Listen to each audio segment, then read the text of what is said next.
Hello' guys, আজি আকৌ পুনৰ নিউ ব্লগ। তো ইয়াত দেখিবলৈ পাইছে, দৃশ্যটো চাই আপোনালোকে মন কৰিছে আমি ক'ত আছোঁ।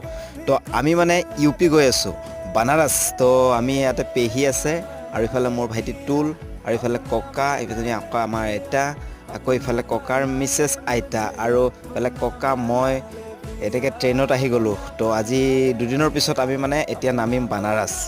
তো বানাৰসৰ পৰা আমি এখন বেলেগ এটা ঠাইত যাম, আপোনালোকক দেখাম শ্বৰ্ট ভিডিঅ'ত, আপোনালোকে চাই থাকিব। তো ভবা নাছিলোঁ গাইজ, বহুত দূৰ গুচি আহিলোঁ আমি, 2 দিন মানে এক ৰাতি এনেকৈ পাৰ কৰাই পেলাই আজি পালোহি ইউ পি বানাৰস। তো ইয়াৰ পৰা আমি মানে বেলেগ এখন ঠাইত যাম। এতিয়া মই বাছত ধুনীয়াকৈ বহি লৈছোঁ, বহি পেলাই আপোনালোকক দেখাই আছোঁ আৰু